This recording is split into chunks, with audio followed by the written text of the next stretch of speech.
Mr. Chairman, we're live. Great, I'll give everyone a couple minutes to get in.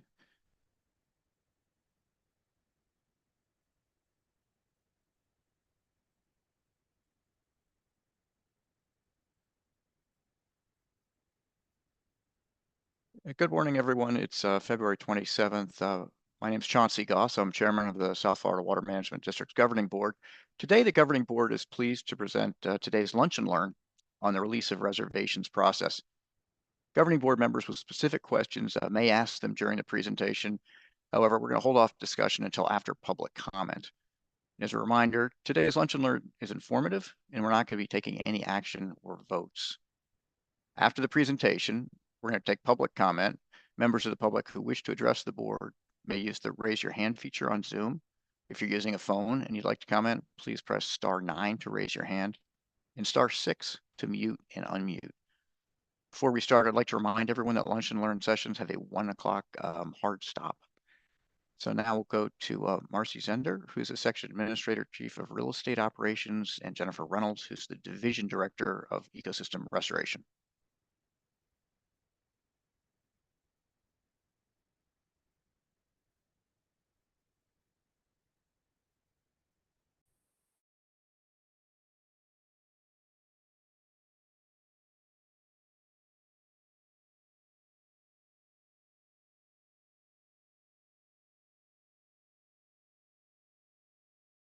On the chart, there's several agencies that are involved and various actions that were taken by the legislature to create different agencies. Starting in 1845, Florida becomes a state, 27th state of the Union.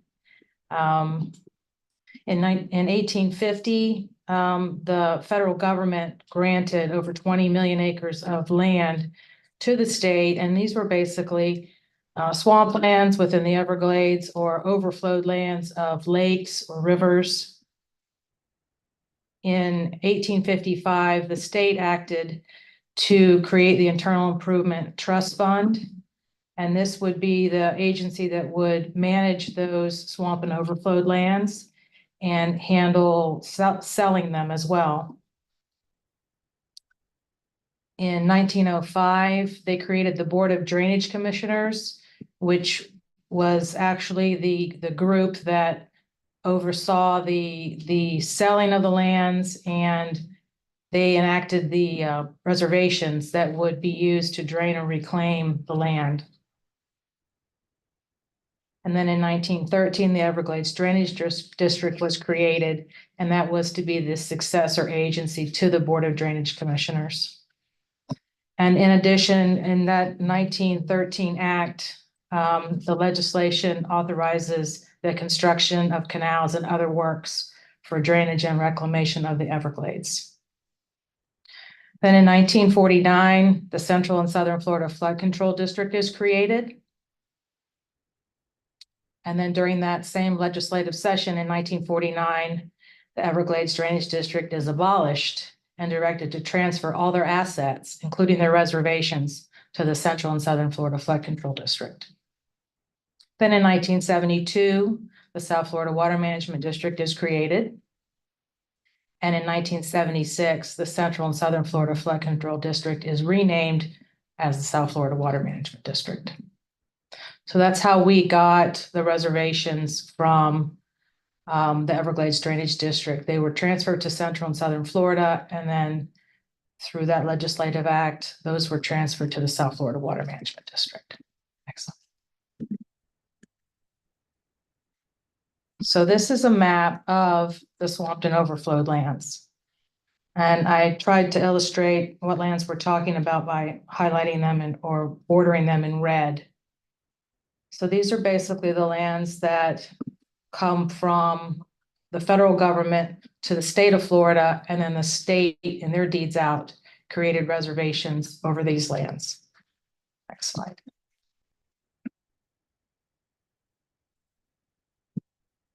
So as I said before, the legislature acted to require canal reservations to be put in deeds.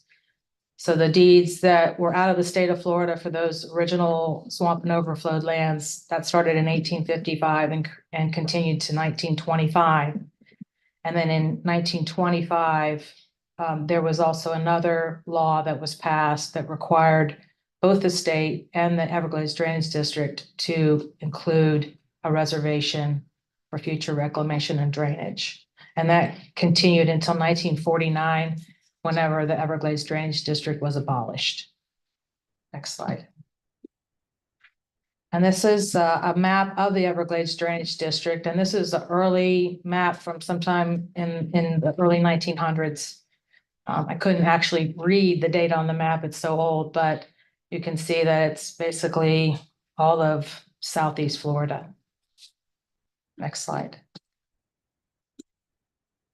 So what is a reservation? I've been told by legal scholars that it's a proprietary real estate interest reserved in a deed. And that means that the reservation is a real property interest that is owned by the party that created or holds the reservation. And reservations create a future right to do something on the land. We could build a canal, a structure, a road, or any needed work of the district. And back during the time when the Everglades Drainage District existed, they had a separate bill for drainage taxes that was apart from the county tax bill. And if that bill went unpaid for 2 consecutive years, the EDD could foreclose on the property and then resell it. And those deeds where they resold those foreclosed properties contain reservations. Next slide. And here's the general canal reservation that's in the Everglades Drainage District deeds. And as you can see, it gives us some broad rights to do pretty much anything we need to do on the land. Constructing canals, sluiceways, dikes, other works as may be in the judgment of the board or its successors, as may be needed for drainage or reclamation of the lands. Next slide. Oh, and I meant to mention that the trustees language is basically the same. So the TIF deeds have basically that same language, except they say trustees instead of Everglades Drainage District. So then we have the different application types. So we get 2 different application types that come into the district, and they're based on their reserving deeds. So deeds out of the Everglades Drainage District, those are the reservations that we have control over, the Water Management District has control over. So those were the deeds that were within the boundaries of the Everglades Drainage District. And there are over 8,000 of these deeds in our records.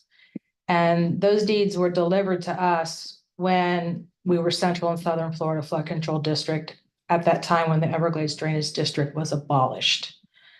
So that application comes in, it's $250 application fee, and that's per Florida Administrative Code. And then we charge a release payment value of 3% of the property appraiser's land value. And these applications are subject to governing board approval of the release. Then there's a second type of application, and those are for the deeds out of the state of Florida. And sometimes we refer to these deeds as the first deeds out. And these are deeds that also cover those swamp and overflowed lands that I spoke about earlier. These deeds typically include a canal reservation, and they can also include reservations for roads and mineral rights. But we don't weigh in on those reservations. We only weigh in on the canal reservations. And sometimes we'll refer to these as the 5-digit TIF deeds. The application fee is also $250. And in these cases, we only give a recommendation to DEP to either release the reservation or hold on to the reservations if there's a district need or a local agency need. And when an application is received by the Real Estate Bureau, we conduct a routing to district staff, the county, and any drainage district to determine if there's a local need for the reservations or a district need for the reservations.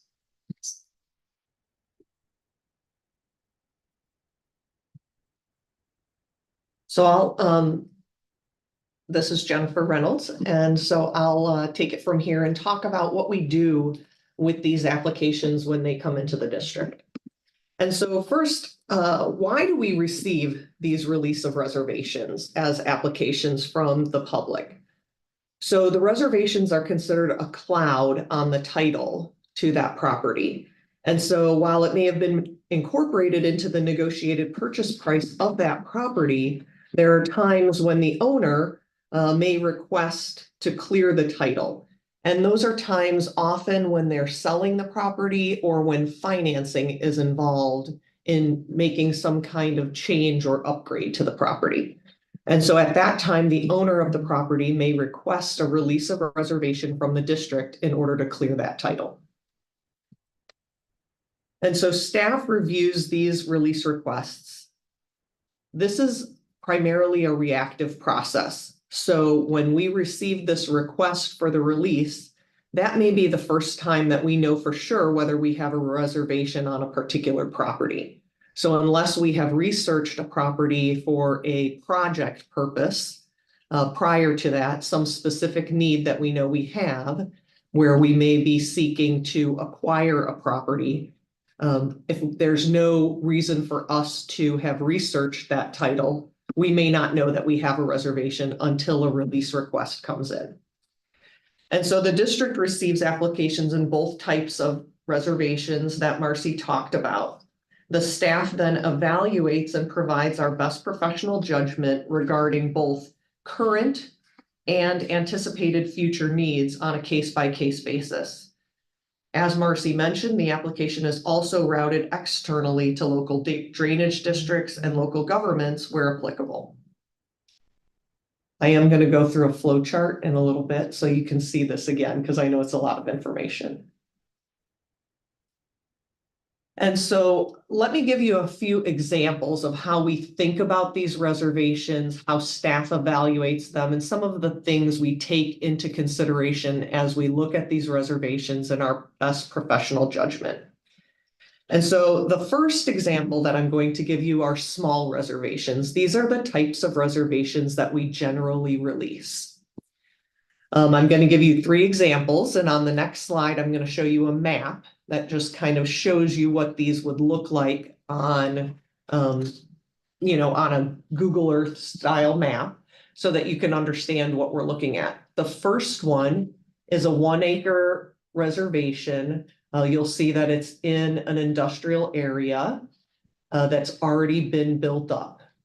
The second one is an example where an agricultural owner was providing, they were asking for the reservation to be released in order to provide it to Palm Beach County for an expansion of Lyons Road, a pretty major road in Palm Beach County. And then the third example is a homestead, a private homeowner, a 1/4-acre lot that had still had a reservation on it. For whatever reason, when the home was originally constructed, they didn't ask for a release of the reservation at that time, but later, probably because they were looking to refinance a mortgage or make an addition to their home or sell their property, they were requesting a release of reservation. So let's take a look at what those look like on the map. And so this is that first one I mentioned that was in a built-up industrial area. The reservation included only this property that already had a warehouse constructed on it. The second one was this parcel that was then conveyed to Palm Beach County in order to complete some right-of-way work on Lyons Road here. And this is an example of the third one, a homestead where the homeowners requested a release of reservation. And as you saw on the previous slide, those were all approved by the board in 2022 and 2023. Next slide. The second example that I'm going to give you is to illustrate operations and maintenance needs that we have for our projects. And so in this picture, so this is the C-51 canal, and you can see that this canal was actually rerouted. And so originally it went through here, right? And then rerouted because of the road construction. And we left these colors on here to just illustrate how complicated the real estate gets when you get around project sites and you have private ownership and roads and canals all coming together. But the O&M need that I wanted to use to illustrate this project and this sort of consideration is as we look at how we maintain our canals and do things like dredging work. Some of you may recall that this is also a canal that we have a sediment trap associated with this corner of the C51 canal. And so we have to do regular maintenance dredging of the canal and of the sediment trap. When we dredge that canal, we need a place to put that dredge material. And we use these parcels here. And in order to dredge it and then let it dry out and then haul it off, you also have to have an access, right, in order to get to these properties. And so there's access needed both on the ground side and on the water side in order to conduct these operations and maintenance activities.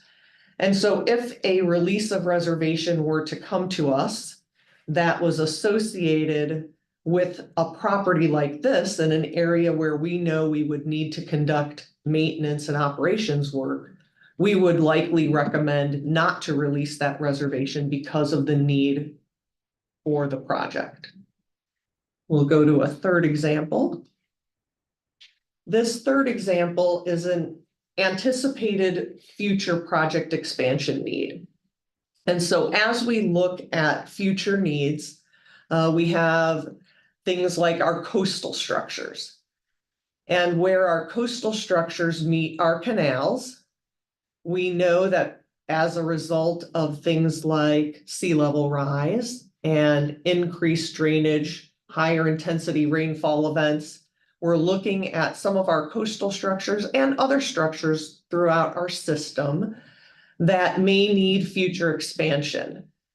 And so in this case, if we had reservations that came up for release, we would consider things like what would a potential future structural expansion need to look like? For example, in this case, on this side of the canal, we see a lot of already built up areas.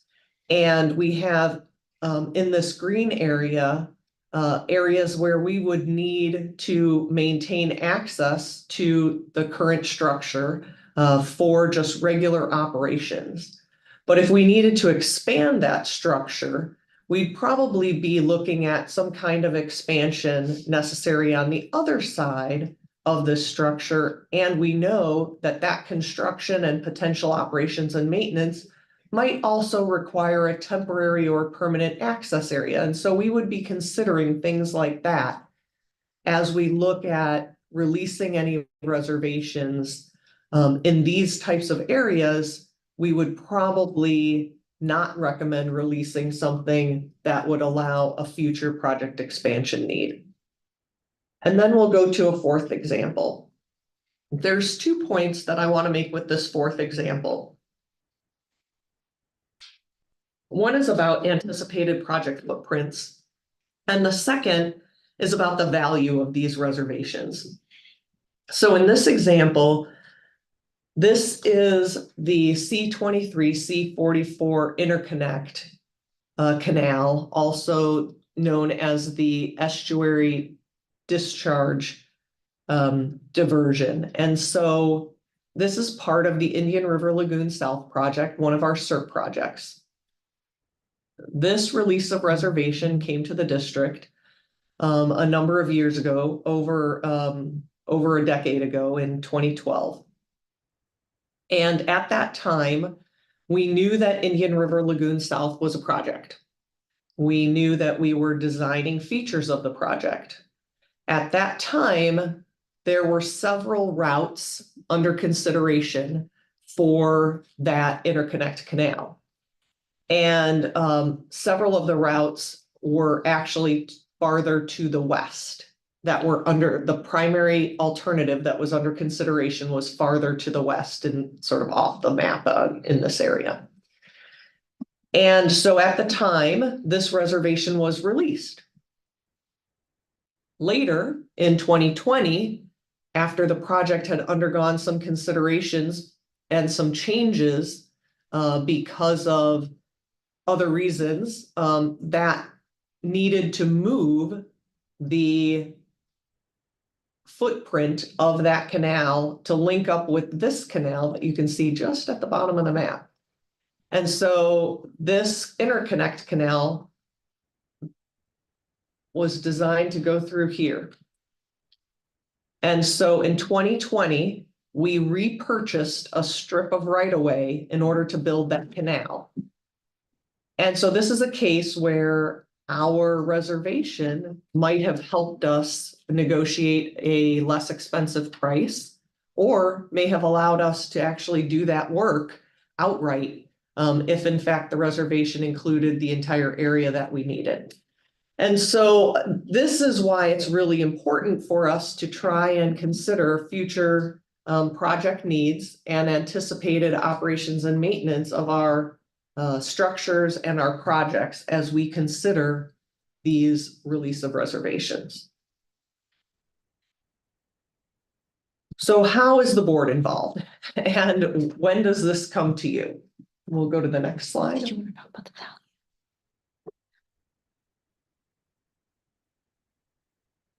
So when the staff recommends a release, that's when a package is prepared for the governing board agenda.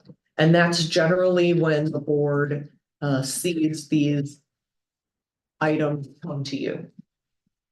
If we, as a staff, recommend retaining the reservation, then that rationale is presented to the executive team and a letter is prepared for the applicant. So I'm going to go through sort of a flow chart to show you how this works. So if the staff recommends release, again, you'll recall that Marcy talked about two different types of reservations. These are the reservations that are under the district's control and that we release directly.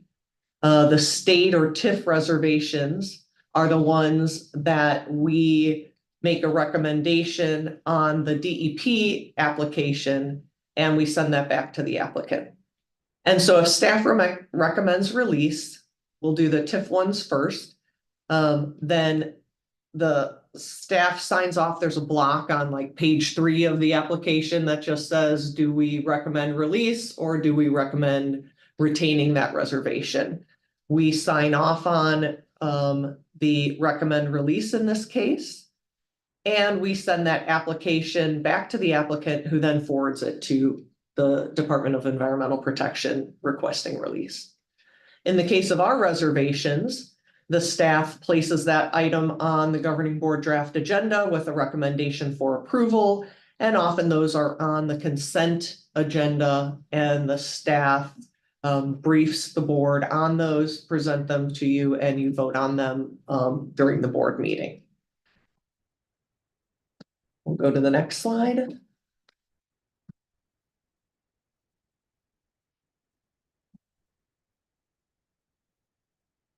Small technical difficulties. This is what happens when I have to use the pointer and didn't know I had to click out of that to advance the slide. All right, the second case is if the staff is disapproving the release. And so these are cases where the staff in our best professional judgment has made a determination that those releases are needed either for a current project need or for a anticipated future use. And so in that case, for both types of reservations, I bring those staff concerns to the executive team.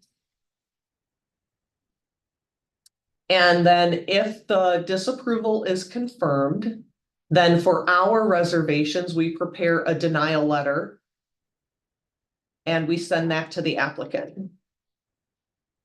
For the state reservations, we object on that application and we send that back to the applicant. Now, often I mentioned that on the previous slide that the board sees these release of reservations when they go to a governing board agenda. The other time that the board hears about these release of reservations is usually right here at this arrow, right? We send something back to the applicant saying, no, we're not planning on releasing your reservation. And then you may get a phone call, they may call staff. And if possible, we try to negotiate with the applicant to address staff concerns. And some of the examples of how we might do this. So there are several ways that we might negotiate with the applicant to address staff concerns, or is things like a non-use commitment. This is something that was recently approved by the board as a change in our policy in order to address some of these potential release of reservations. And a non-use commitment is where the staff recommends a agreement with the property owner that we will not exercise our reservation for a number of years in order to allow them to make some kind of improvements, maybe agricultural improvements, and they want some assurances that if they're going to make that business investment, that they can have time for that business investment to pay off. And so that is an example of a non-use commitment. Also, we might request a conservation easement.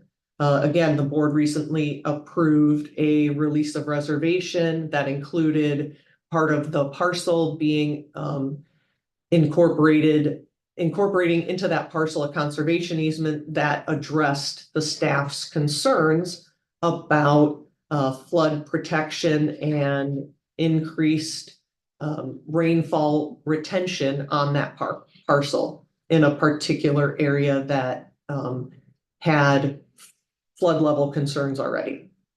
Another example might be a flowage easement for the same types of reasons, where we're looking at high potential for increased rainfall activity in that area, and a way to incorporate future flooding concerns by incorporating a flowage easement on a parcel. Or maybe incorporation of storage features that have been considered in our resiliency plan. If a development is incorporating more of those nature-based solutions, increased storage features on the parcel, then perhaps our concern about needing that parcel for a reservation purpose is ameliorated by those additional storage features incorporated into the property owner's intent for the property. And so if those staff concerns can be addressed either by working across the staff or with the applicant, then we might be able to get to a place where we can recommend release. And then you go to the slide previously where then it would come to the board for approval. And so in summary, as we talk about these release of reservations, again, these are the things that are being considered, our current and anticipated maintenance and operations of our current and future projects. Also, ongoing and anticipated studies. As you know, we have an aging Central and Southern Florida system. We have resiliency studies that are ongoing, our flood protection level of service studies in every one of our basins.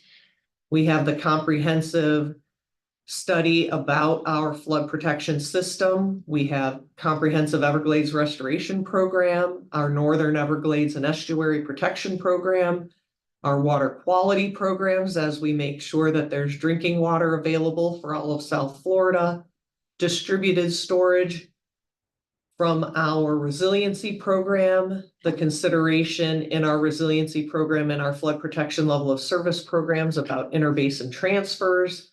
So lots of considerations as we look at ongoing and anticipated studies. In addition, we are researching our reservations in areas where we know we have basins that already have concerns about flood protection level of service, and in areas where we believe we have reservations that might be substantial. And by that, I mean multiple parcels side by side that might give us an opportunity for things like canals that would allow interbasin transfers. And what I mean by that is we have multiple basins that have flood protection level of service considerations, so areas where we know there's high risk of flooding in the future, that we may need to look at how do we move water between those basins in order to be able to connect them to storage features. And so we're researching reservations in some of those areas as part of our way to anticipate those future needs. And then also through things like this, we are increasing our outreach and communications. We are doing that also through our permitting group, so that as permits are coming in, we're making sure in those pre-application meetings that people are aware that they need to make sure that they understand if their parcels have a reservation, that they need to coordinate with the district early, so that we can try and look at those considerations in a way that is acceptable to both the district and the landowner. And with that, I will turn it back over to you, Mr. Chairman, for any questions that you have. Oh, thank you very much, Jennifer and Marcy. We're going to go to public comment now, and then we'll go to board comment and discussion. So I'll turn it over to you, Molly. Thank you, Mr. Chairman. We'll hear first from Howard Nelson. Mr. Nelson, please unmute your mic. Thank you very much. Thank you, members of the governing board. My name is Howard Nelson. I'm an attorney with the law firm of Bills and Sundberg in Miami, and I chair their environmental practice group. I've been practicing in the South Florida area for almost 35 years, and that practice has included the release of canal and similar reservations, both at the DEP and district level. And I just wanted to illustrate a significant point for the regulated community, for the commercial, industrial, and home building community, is the sequencing of the decision regarding canal reservations versus environmental resource permitting. Historically, and I'm using historically in the last 35 years context, the discussion regarding release of reservations was done after the issuance of both environmental resource permits as well as site plans, so that there would be enough information at the district staff level to assess whether or not there was any current project need or anticipated project need that would be impacted.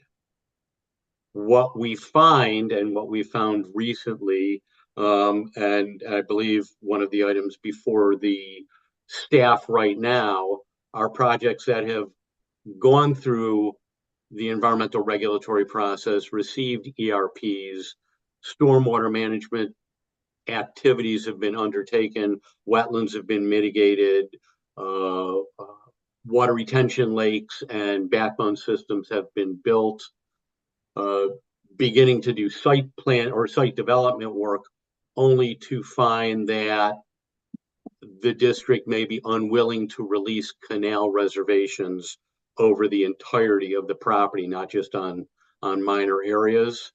And I want to make sure the governing board understands, and I assume they do, that the failure to release canal reservations on a developed piece of property creates the inability for financing, for saleability, for usability of those lots. They become commercially unmarketable. I currently am representing a contract owner on a piece of property up in northwestern Broward County, where my client is very clear that they will not go consummate the transaction until the district releases. And I understand the property owner, our seller, is about $15 million in the hole. Thank you very much for your time. Thank you, Mr. Nelson. Members of the public, if you'd like to make a comment, please use the raise hand feature. And if you're participating by phone, please use *9 to raise your hand and *6 to mute and unmute.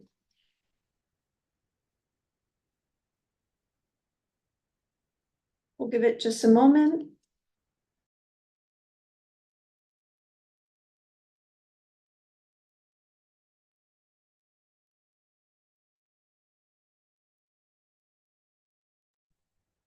Mr. Chairman, we have no additional raised hands.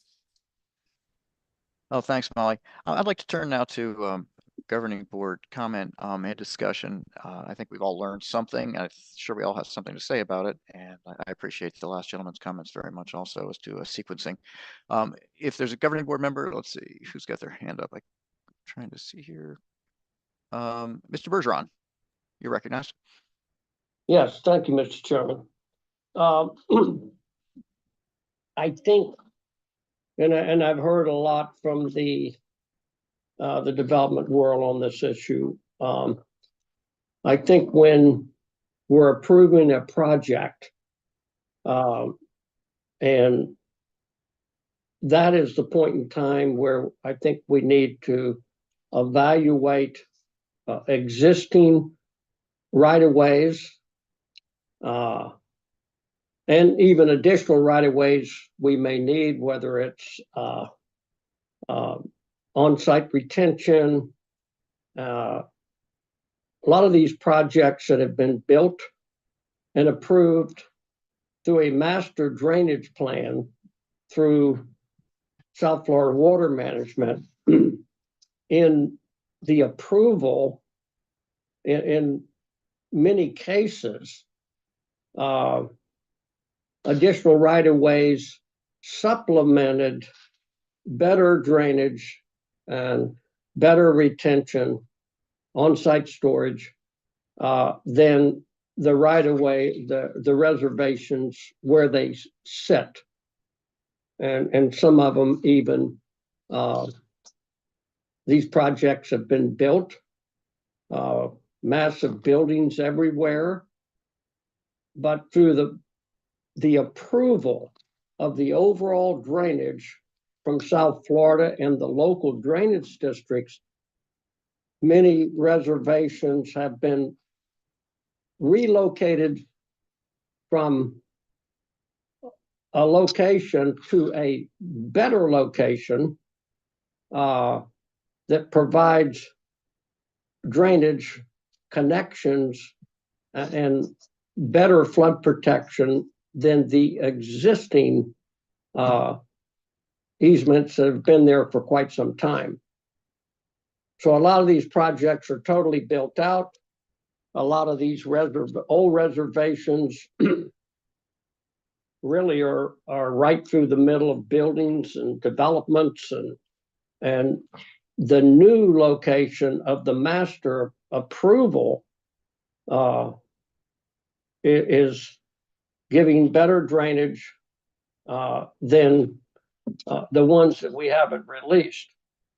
I think when you're talking about projects that's already been built and there's right-of-ways through all these buildings and development, we should be looking at that when we approve the development at the beginning, whether we need those or are we better to trade those for locations that benefit the global area at that particular approval. When you're looking at vacant land into the future, a little bit different, because we actually have opportunities to swap locations if it improves the drainage for the geographical area. And because there is no buildings, there's no prior approval. But I know there's many developments here in South Florida that's been fully developed. Some of these right-of-ways were not released, even though it was approved to build on top of them. But if you research the approval, in most cases, you've seen they've relocated the canals necessary to improve a global system better than the right-of-ways that are under a bunch of buildings now. So I think when we're approving these plans, that's the point in time that we need to really make sure whether we need those right-of-ways where they're at, or are we better off to get additional right-of-ways and vacate the right-of-ways in the area that we're approving for buildings to go up. I think that's what we got to look at into the future here, because there's no way we're going to approve a project and approve for buildings on top of right-of-ways and then dig a canal through the middle of a building. So I think as we continue to go forward, we have to address this at any of the master plan drainage that we review and approve, and whether we're trading right-of-ways for right-of-ways that we have today that are better for our drainage throughout South Florida here, I think that's where we can make sure we're okay. Thanks, Mr. Bergeron. I appreciate your comments. Ms. Meads? Marcy, can you go back to the slide that has the explanation of why the district would hold on to a reservation? Yeah, right in the beginning. There you go. Types or No, the next slide. what I think the what 11. is a reservation maybe? Oh, well, never mind. So I hear people saying over and over and over again, canals, canals, canals, but that's not what these reservations are necessarily only for. Right? Right there. There you go. So the right at any time to enter upon said lands, make or cause or made construction thereof, canals, sluiceways, blah, blah, blah, blah, blah. And then it says, and other works of the district, correct? Unmuted. Yep. Yes. Right. Yes. Yes. So now, in order to understand that, for me, you have to go to Florida Statute 373. Let's see, it's 373.019 definitions, 28 works of the district. And when you look at that, it says it has a list of projects, including but not limited to. So for the public, I just want people to understand, because I continue to hear you don't need a canal there, no canal, but what we can use it for is much broader than that. Now, from staff, I would really enjoy knowing more about what's underneath that definition of works of the district. I know there must be a little more that one of the attorneys can throw to me at a later date, but I wanted to make that point. And then I also wanted to make a point about land development, the risks in land development. I want to make 3 points. The risks in land development, and we know if it is commercial property, it certainly in the state of Florida is buyer beware, right? not so much for residential, but commercial. There's a case law, buyer beware. And so when there is a reservation on a piece of property, it's important to understand that shadow and what that could possibly mean. I also understand that, you know, we are sometimes, unfortunately, in the business of taking property through eminent domain, and we know what that looks like. We know the expense of that. We know, and I mean, I'm personally quite glad that the victim or the landowner who is losing their property because the state needs it, they have protections in place, which includes their legal bills are paid for them. It's very expensive for the district to acquire property through that route. Sometimes we have to, we've done it. This board has seen that, but it's very expensive. But with reservations, that isn't the case. That right now somebody stop me if I'm incorrect, but that right is not, you know, it is there. The buyer of the land knew it was there, had to do their due diligence, or else they made a mistake if they didn't. But we don't have to go through that same process in order to use that land if it's something that we need. So again, the 2 points are, we can use it for more than canals, and we don't have to go through eminent domain. The developer needs to be aware. And my last point is, just because something has happened in a particular way or a particular process in the past doesn't mean that that is a process that has to be followed in the future or with present needs. We know that there is a need for everything in Florida right now. There's a need for housing, without a doubt. There's a need for doctors, housing, and there's a need for clean water. And in this time where we have high volume releases headed to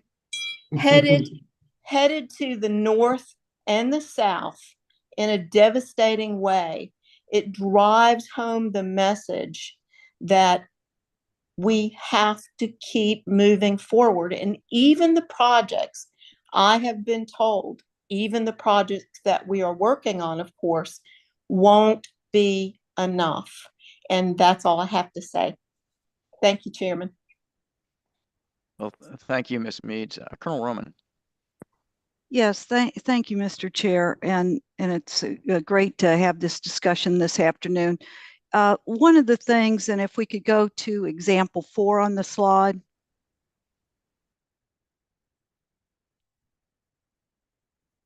This slide really jumps out at me in our discussion this afternoon.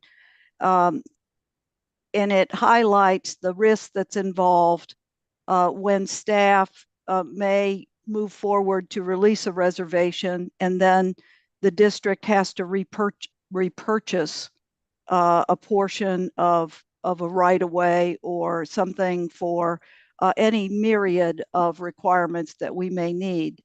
I think the staff is in a really challenging position to review a request to release these reservations and to do our due diligence, especially in today's climate where we have such momentum with SERP and the overlay of resiliency planning.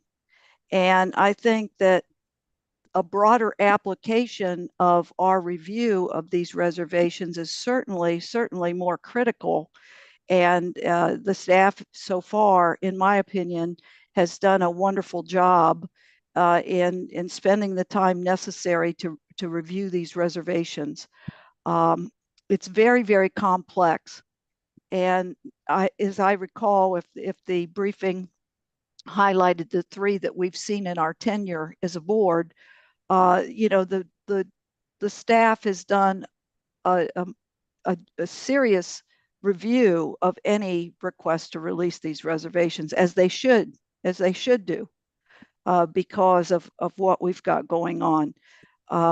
So to piggyback on what Ms. Mead said, I think that these are investments in the district's future, and that the staff is the keeper of those reviews, that they then advise us on whether or not to release. And I would hate to see us have to buy something back for $5 million that we let go for $500 in the future. And let's hope that these are the exception and not the rule.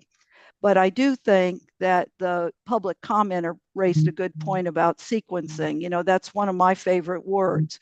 And maybe there's a way to look at when that review happens on a particular piece of property in the process. And I'm sure there's pros and cons to how we do it now, and there's reasons for it. But if there's any improvements that we can make, I would certainly ask the staff to be open to it. That's all I have. Thank you.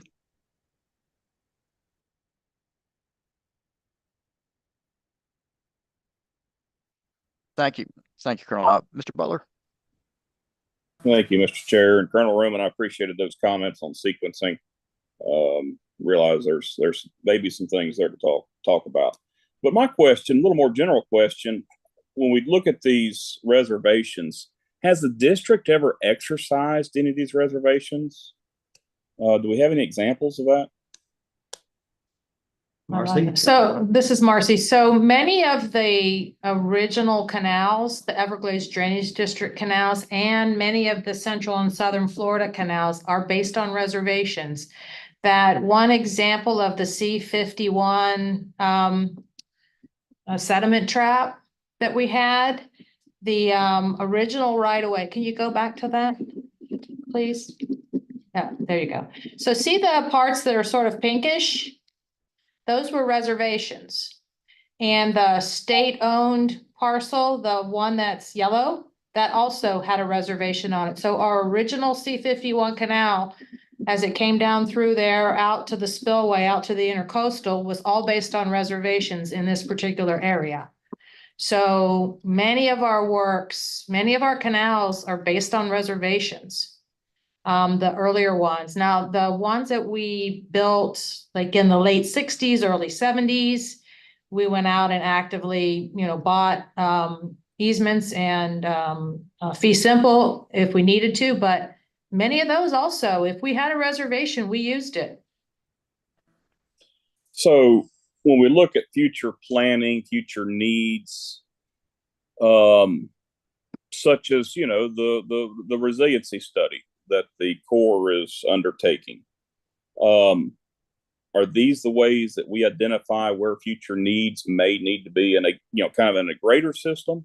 And that's from the district standpoint. And I think we also mentioned in the presentation that we throw it back to the county and to like a local drainage district. Do they have the ability to say, hey, no, wait a minute, we may need locally, we may need some opportunity for additional infrastructure here? And would that be a reason for us to hold, maybe not release a reservation? Couple parts to that question there.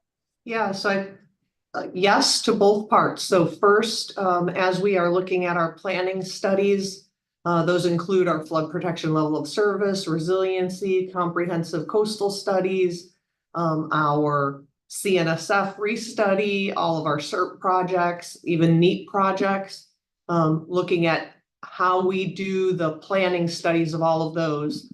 When we get to the point in those studies where we have project footprints, our real estate team does look at whether we have reservations that can be leveraged as part of the project design process. So we definitely do look at that.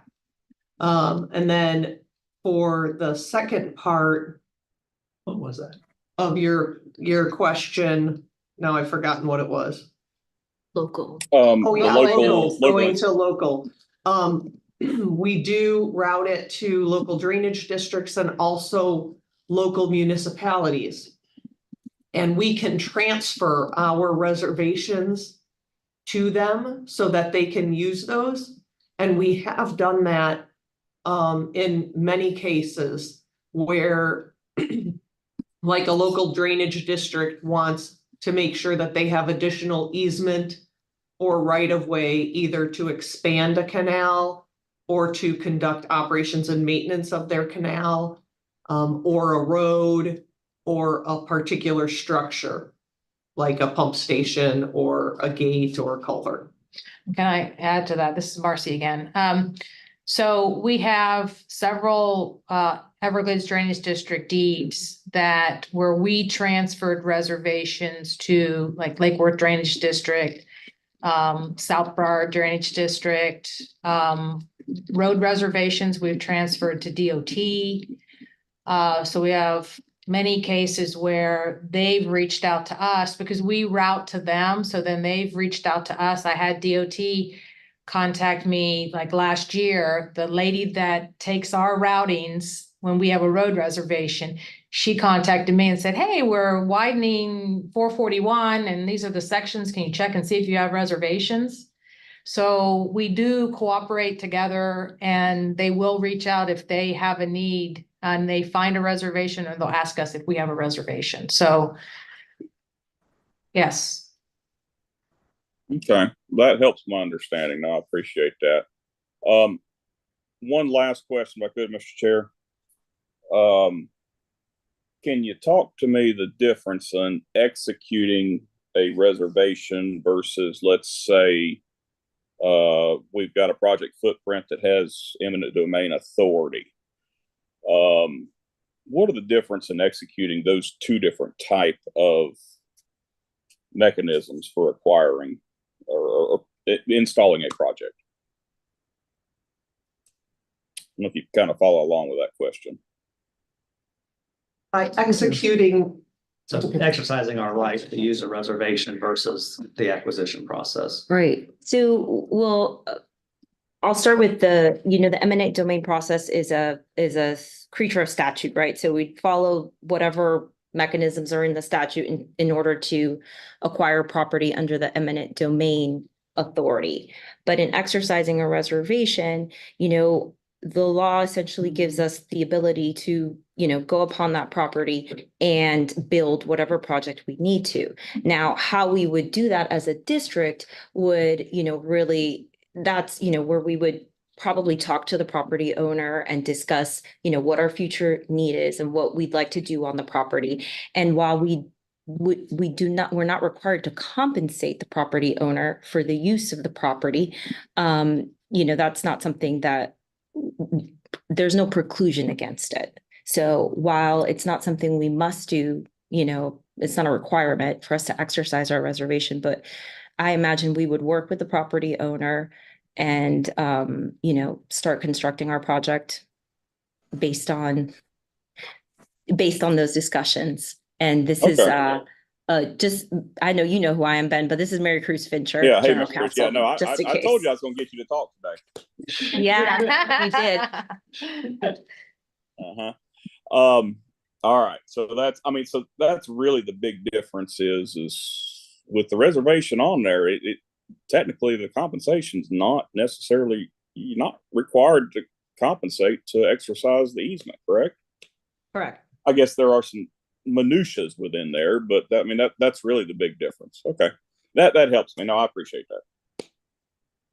And that's all I had, Mr. Chairman. Hey, thanks very much, Mr. Butler.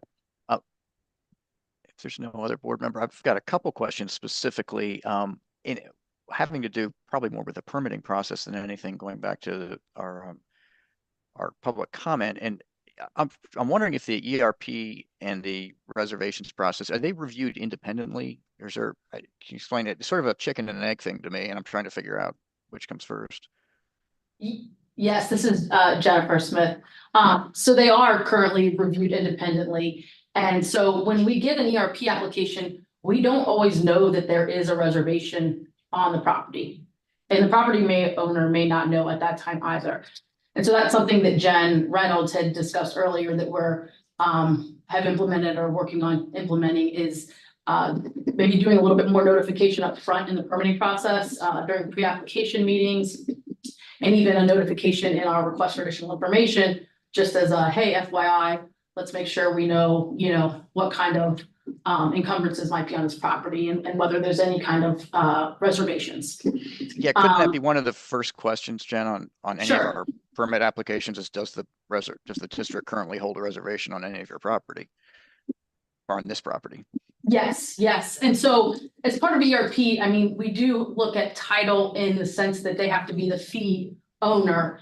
But as we've kind of learned through this process, identifying these reservations isn't always that straightforward. So that's kind of our typical question, is making sure that they're the fee simple, but we can absolutely incorporate a question, requesting whether there's a reservation on the property.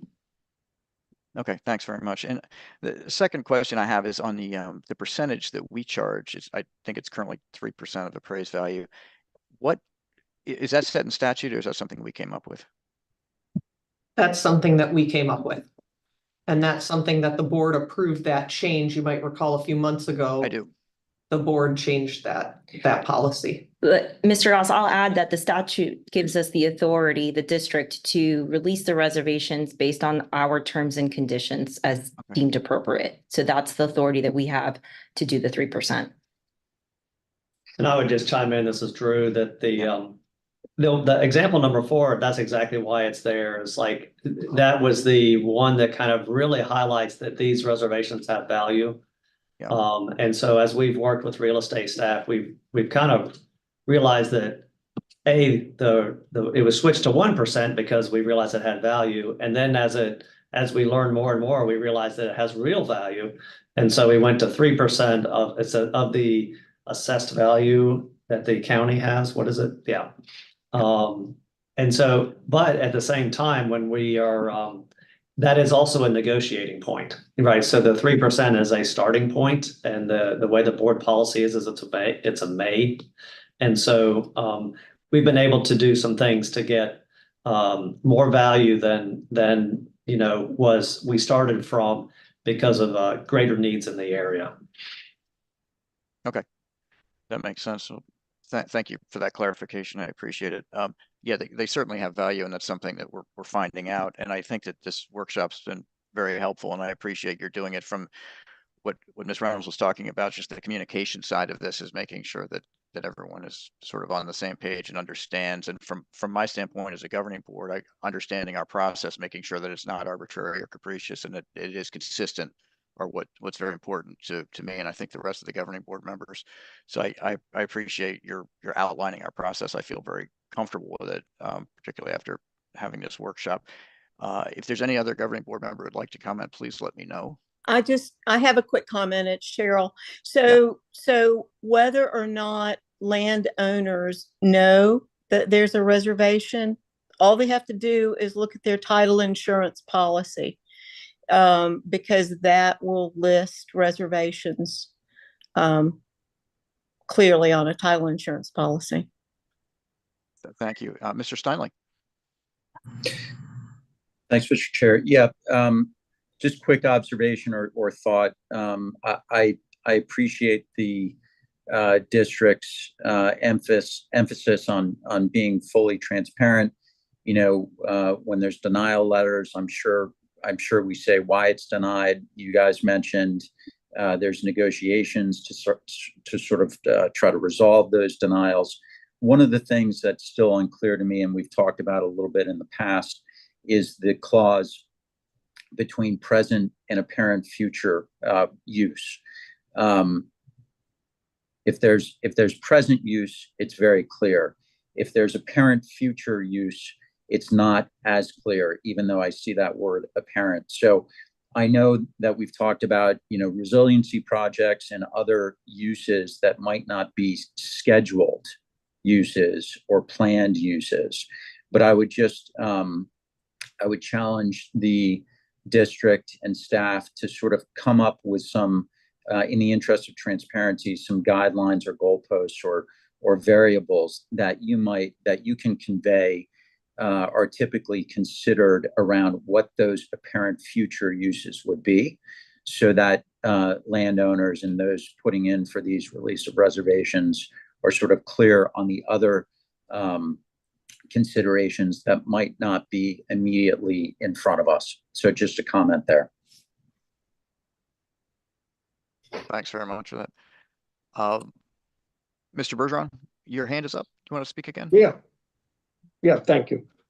I think that, and I hate to repeat myself, but I think as we go forward, the major canals and right-of-ways providing flood protection, and then you have the drainage districts that drain into our major flowways. We have to be very careful in the future on all these major arteries to provide flood protection into the future. I think some of the, and I've gotten a lot of calls in regards to projects that's already been approved by the district, a master drainage, and approved by the local drainage district. And these projects have been built. There's buildings built on them. And these reservations, in some cases, have swapped locations where there was a canal right away 60 feet wide, and the local drainage district, along with our staff, wants 120-foot canal connecting to the basin to improve the whole basin. So there's sort of like a swap of location. And then now some of these reservations were never released back when they moved it from one location to another location. And in some cases, some of the calls I've got, the right-of-ways that the development was willing to do was twice as big as the reservation we had, and in a better location that benefited the whole basin of the local drainage district. So as we go forward in the future, I think we have to make sure that whatever we approve as a master drainage plan, in communication with the local drainage district, that we're getting what we need and getting more, if necessary, for better drainage in the basins. And it benefits the whole flood protection that we're involved in here.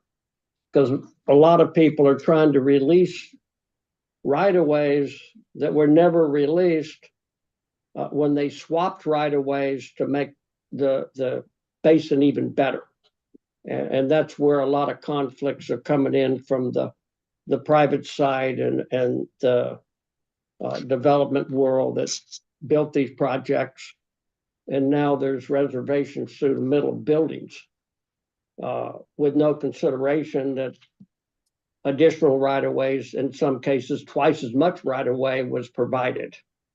So it's I think we've got to address that as we go into the future. Thanks, Mr. Bergeron. And I think I heard Executive Director Bartlett sort of address that somewhat, maybe tangentially, saying that we will work with people, and these are leveraging tools for negotiations to make sure we get the best outcome. Right. One of the other things we're doing, Mr. Chair, is, we know which basins are kind of critical when it comes to future flood protection and future level of service. And we don't have sort of the capacity to review the entire area to figure out where all of our reservations are. But when we see specific canals that we know we have a future challenge on, if there's large undeveloped space within those canals, we're looking at going ahead and taking a peek and seeing if we have reservations there so that we can engage the landowner before they make any investments towards a development that, this might be something we need to have a conversation on. Before anyone starts to make a big investment in those areas. I mean, like Mr. Bergeron said, you can work these things out. But it's much harder to work out after development has gone down the road for with a lot of investment. So we're trying to, both through the permitting process and through just some proactive work in our planning studies to try to get ahead of it so we can have the conversations before any major decisions are made. Yeah, I think that's good. I think that transparency now makes life a lot easier tomorrow. Right. On all these. Does staff have anything else they'd like to say on this? Is there anything else? I wanted to Okay. conclude with that. We're trying to do some things to make it a little bit more proactive so we don't find ourselves, because as Mr. Steinley was pointing out, knowing what our apparent future use is can be challenging at times. And so, having the conversation earlier rather than later in the process makes that conversation a lot easier. Yeah, absolutely. I don't see any other governing board hands raised. Is there any other governing board member who wants to say anything? All right. Seeing none.